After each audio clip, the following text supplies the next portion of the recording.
반갑습니다. 예, 새벽에 먼 길 오시느라고 수고를 많이 하셨습니다. 오늘 우리가 히브리서는 믿음의 말씀을 집합해 놓은 것이라고 생각을 하고, 특별히 히브리서 11장은 믿음과 믿음의 사람에 대해서 말씀을 하고 있습니다. 우리가 사순절 새벽 기도를 하는데 정말 매일 나오면 좋겠지만 그게 여러 가지로 소재지가 어디에 있느냐에 따라서 어려워져 가는 일이기 때문에 일주일에 한 번씩이라도 나오면 참 하나님께서 기뻐하시지 않을까라고 생각을 합니다. 우리가 성전에 얼마나 많은 시간을 보내느냐라고 하는 것도 믿음의 사람의 특성 중에 하나라고 생각을 할 수가 있습니다.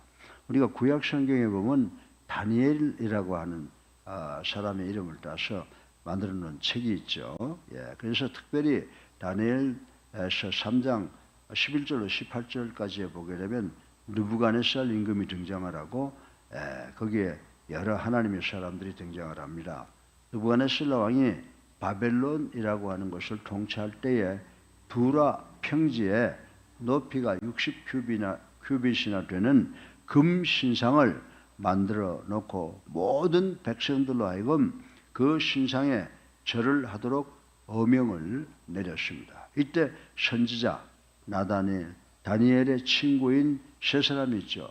웬만한 사람 다 외워요. 어릴 때부터 민원주의학교에서 들어서 사드락과 메삭과 아벳느고는 그 신상에 절하지 않았다라고 하는 것을 우린 잘 알고 있습니다. 그래서 이 세 친구는 극렬히 타는 풀무불에 던져지는 벌을 받게 되었다라고 하는 스토리를 동화같이 우리가 잘 알고 있다라고 하는 것입니다. 그때 이 느부갓네살 왕은 그들에게 절할 수 있는 기회를 주었으나 어떻게 했어요? 그들은 끝내 거절하면서 이런 유명한 말을 남겼다고 하는 것을 우리는 잘 알고 있습니다. 느부갓네살 왕이요, 우리가 이 일에 대하여 왕에게 대답할 필요가 없나이다. 왕이여, 우리가 섬기는 하나님이 계시다면 우리는 맹렬히 타는 풀무불 가운데서 능히 건져내시겠고 왕의 손에서도 건져내시리이다. 그리하지 아니하실지라도 왕이여, 우리가 왕의 신들을 섬기지도 아니하겠고 왕이 세우신 금신상에게도 절하지 아니할 줄 아옵소서라고 하는 유명한 이야기가 성경 바로 다니엘서 3장 16절부터 18절까지 기록되어 있는 말씀이라고 하는 것입니다. 이러한 그들의 대답은 확고한 믿음에서 비롯된 것이라고 말씀을 드릴 수가 있습니다. 이 세 친구들은 그러한 믿음을 소유했기에 달콤한 유혹을 뿌리치고 죽음도 두려워하지 않았다라고 하는 것을 알 수가 있습니다. 그래서 오늘 이 본문을 통해서 믿음의 사람이 어떤 특징을 가지고 있나 살펴보고 우리 예수님께 성도 우리 모두 이 세 친구처럼 믿음의 사람들이 되시기를 주님의 이름으로 축원합니다. 그래서 오늘 본문을 잘 살펴보면 사실은 이 히브리서 11장 전체를 다 본 말씀이 되는 거예요. 그래서 보면 세 가지를 우리가 생각해 볼 수가 있는데, 첫째로 믿음을 가진 사람들은 미래에 대한 두려움이 없다는 겁니다. 또 어떤 시험도 이긴다는 거예요. 그리고 죽음을 두려워하지 않는다. 이 세 가지거든요. 근데 이게 결국 누구에게 관계가 되어 있어요.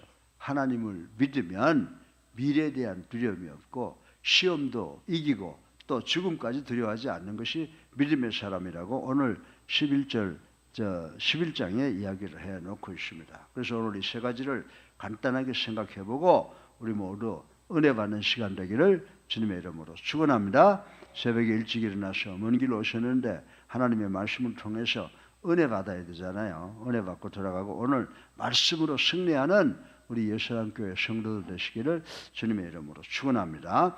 그래서 오늘 설교 본론이 첫째로 믿음의 사람의 특성이 뭐냐라고 하는 겁니다. 제가 이미 말씀드렸지만은 믿음의 사람은 어떻다고요? 미래에 대한 확신으로 가득 차 있다. 그래서 요즘 우리나라에는 여기도 지금 뭐 전 보는 데가 몇 군데 있잖아요. 아주 그냥 성업이라고 그래요. 그냥 불도 반짝 해놓고 사업이 안 되는데 거기는 사업이 잘 된다고 그래요. 그래서 요즘에 이런 것을 보면서 우리나라에는 사주팔자나 관상을 보러 다니는 사람이 점점 늘어가고 있다라고 하는 그런 이야기를 들을 수가 있습니다. 특별히 점쟁이나 이 점술과 미신의 어떤 지도자들을 찾는 사람 중에 젊은이들의 수가 늘어가고 있는 현실은 우리 젊은이들이 점점 꿈을 상실해 가고 있음을 보여주는 단예라고 생각해 볼 수가 있습니다.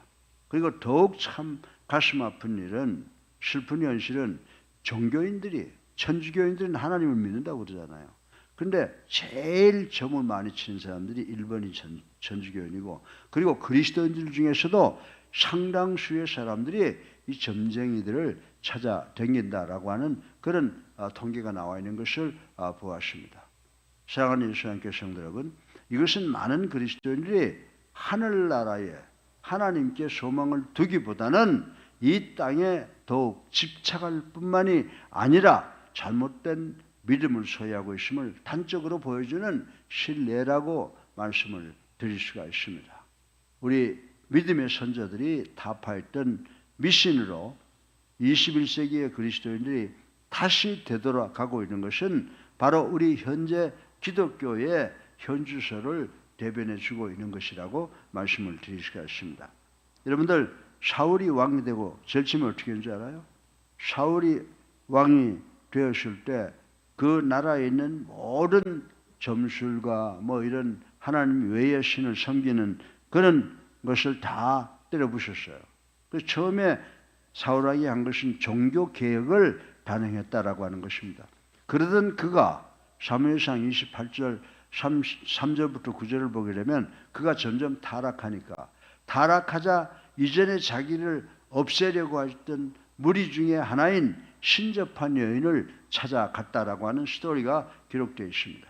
이러한 사울의 행동은 미래에 대해 희망이 없어지고 점점 불안해지고 있음을 나타내고 있는 현상이라고 말씀을 드릴 수가 있습니다. 그런데 우리가 같은 동시대에 사는 사람으로서 나이가 좀 어리지만 다윗이라고 하는 사람을 보지 않습니까? 다윗이라고 하는 사람은요, 죄도 많이 진 사람이에요. 그러나 하나님께 가장 사랑받은 사람이에요. 왜? 그가 하나님을 절대로 믿었기 때문이다. 그래서 시편 3편 1절부터 8절에 보면요, 다윗은 극심한 환난 가운데서도 자신을 붙들어 주시는 하나님을 믿음으로써 세상을 두려워하지 않았다라고 하는 것을 우리는 잘 알고 있는 것입니다. 다윗은 최종적인 승리를 확신함으로써 세상이 아무리 어렵고 힘들더라도 절대로 낭망하지 않았다라고 하는 말씀이 시편 3편 1절부터 8절까지 기록되어 있습니다. 이와 같이 믿음으로 무장된 성도는 아무리 어려운 상황에 부딪혀도 절대 절망하지 않고 항상 미래에 대한 확신으로 가득 차 있는 줄로 믿으시기 바랍니다. 여러분들, 예수 사랑교회, 하나님이 사랑하시는 교회고, 이제 바닥까지 이거 다 하나님이 치신 거예요. 이제 하나님께서 우리 교회를 사용하셔서 당신의 뜻대로 사용하시는 엄청난 교회, 능력의 교회가 될 줄로 믿는 여러분 되시기를 주님의 이름으로 축원합니다. 왜 이렇게 돼요? 바로 여러분들 때문이에요.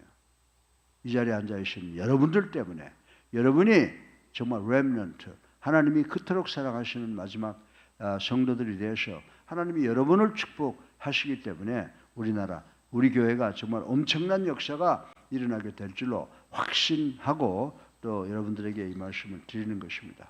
우리도 하나님이 나와 함께 하신다, 하나님이 우리 교회와 함께 하신다, 하나님이 우리 교회와 함께 하신다를 믿으시고 나아가시면 정말 다윗이 받았던 그 축복을 우리가 받게 되는 줄로 믿으시기를 주님의 이름으로 축원합니다.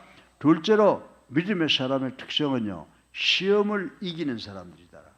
여러분들, 세상 살면서 얼마나 많은 시험이 와요.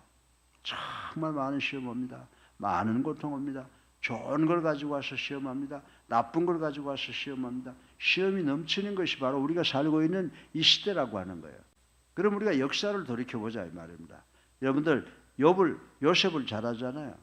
요셉이 형들의 시기로 인해서 형들에 의해서 애굽으로 팔려갔을 때 그는 주인의 신망을 얻었죠. 그래서 어느 정도 편안한 삶을 누리게 되었던 것 우리가 성경을 통해서 잘 알고 있습니다. 그런데 요셉에게 다시 시련이 닥쳐왔습니다. 그가 섬기던 주인 보디발에게 신뢰를 받으니까 보디발의 아내가 그를 강하게 유혹을 했습니다. 요셉은 이 유혹을 이김과 동시에 보디발의 아내의 간교로 감옥에 들어가는 사건을 우린 잘 알고 있습니다. 요셉은 그곳에서도 하나님을 향한 믿음, 마음을 잃지 않아서 마침내 뭐가 돼요? 애굽의 총리 대신이 되는 축복을 받았다라고 하는 것입니다. 그가 우여곡절 끝에 형들을 대면했을 때 여러분 창세기 45장 5절에 보면요. 형들이 겁을 낼 거를 아니까 먼저 그 형들을 안심시키는 요셉의 모습을 볼 수가 있습니다. 자기를 팔았던 그 형제들에게 당신들이 나를 이곳에 팔았다고 해서 근심하지 마옵소서. 아이고 내가 왜 그런 짓을 했어? 라고 한탄하지 마옵소서. 하나님이 생명을 구원하시려고 나를 당신들보다 먼저 이곳에 보내셨나이다 라고 두려워 떠는 형제들을 위로한 말씀이 기록되어 있는 것을 볼 수가 있습니다. 이러한 요셉의 고백은 그가 오직 믿음으로 일관된 삶을 살았음을 입증해 주고 있다라고 말씀을 드릴 수가 있습니다. 사랑하는 예수님께 성도 여러분, 성도들은요 이 세상 살면서 누구나 어려운 시험을 만나게 되어 있다라고 하는 것입니다. 하나의 시험을 피하고 나면 그보다 더 심각한 시험이 성도들을 기다리고 있다라고 하는 겁니다. 그래서 제가 어려움 당한 거 우리 성도들이 잘 아니까 지금 어떤 나를 아끼고 나를 도와주려고 하는 사람들은 목사님 앞으로 그런 일 절대 안 하실 거죠. 그래서 내가 이제는 보통 일을 가지고는 속지 않을 거야 라고 생각하고 모든 것 하나님의 허락이 없이는 안 하겠다라고 하는 결단을 가지고 나가고 있는데 역시 주변에 좋은 일도 있고 나쁜 일도 있고 좋은 일도 많이 닥치고 있어요. 그러나 하나님이 역사하시는 것은 반드시 그 꿈이 이루어지는 줄로 믿으시기 바랍니다.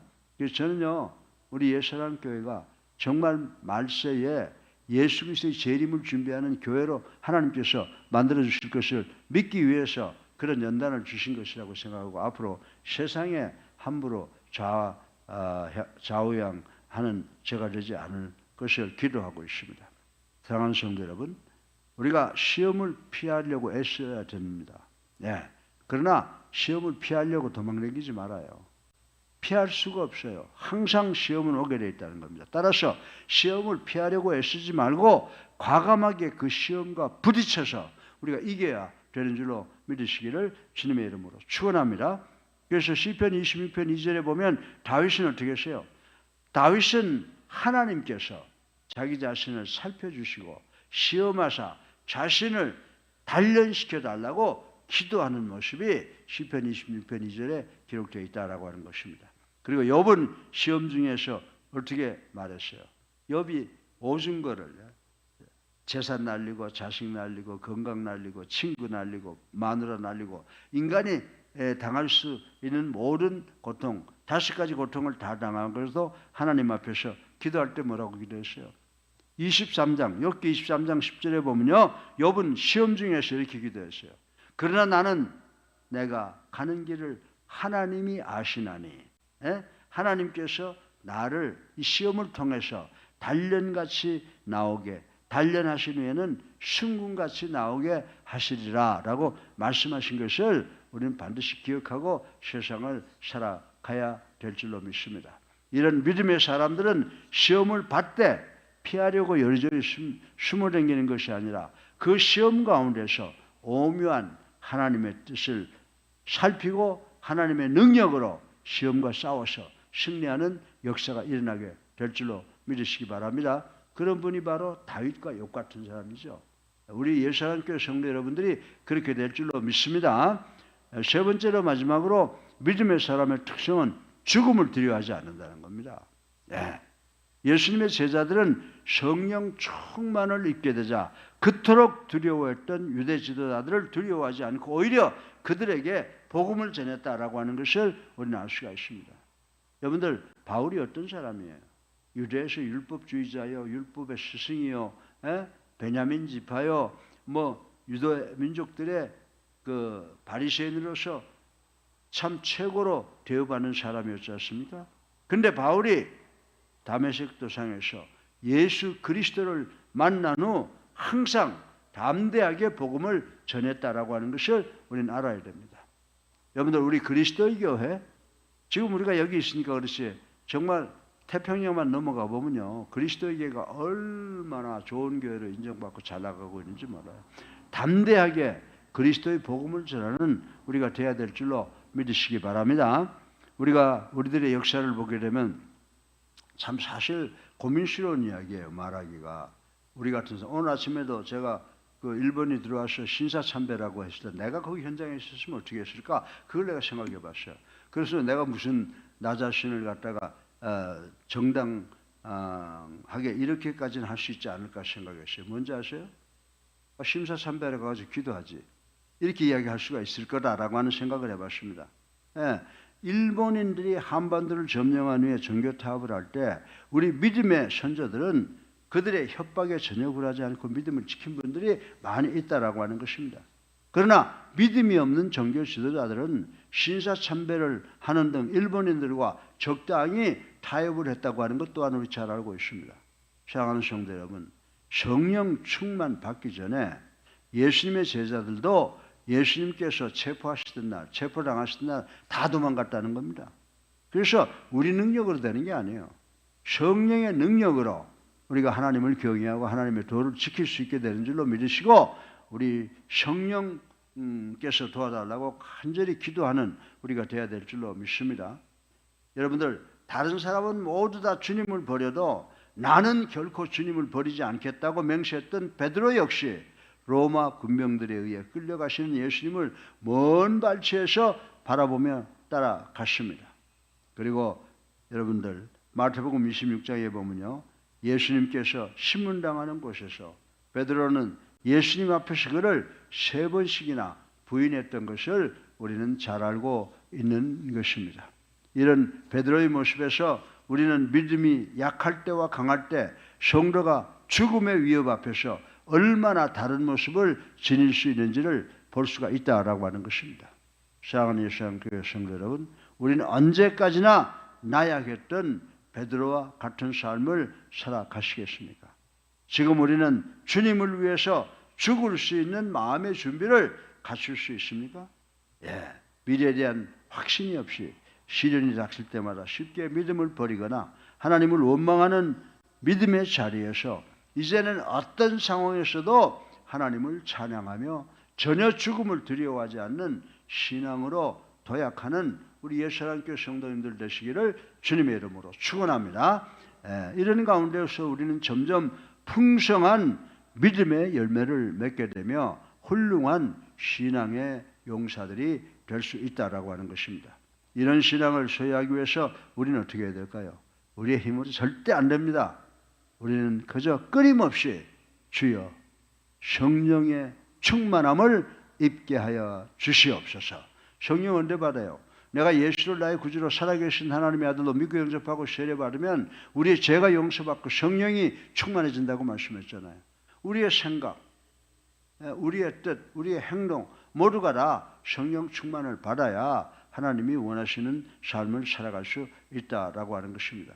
성령 충만은요, 성령 충만을 간절히 사모하며 기다리는 사람에게 주어지기에 우리는 날마다 끊임없이 성령 충만을 강구해야 된다라고 하는 것을 명심하시는 우리 예수님교회 성도님들 되시기를 주님의 이름으로 축원합니다. 믿음의 사람의 특성이 뭐라고 그랬어요? 첫째로 미래에 대해서 두려움이 없다. 미래에 대해서 확신을 갖고 있다. 시험을 이기는 사람이다. 그리고 죽음을 두려워하지 않는다. 그리고 우리가 성령의 도움을 받아야 이런 능력이 생기는 줄로 믿으시기 바랍니다. 우리의 지식으로도 우리의 능력으로도 되질 않아요. 뭘로 돼요? 믿음으로, 예수를 믿음으로 우리가 성령 받아서 여러분의 가정, 여러분의 직장, 여러분의 사업, 여러분 가족들 모두에게 이런 축복이 있기를 주님의 이름으로 축원합니다. 살아계셔서 우리의 삶을 주관하시는 만복의 그늘이 되신 아버지, 오늘 믿음의 사람의 특성, 미래에 대한 확신, 시험을 이기는 사람, 죽음을 두려워하지 않는 세 가지를 배웠습니다. 우리 예수사랑교회가 그런 교회가 되게 하여 주시옵시고 이제 예수 그리스도의 재림을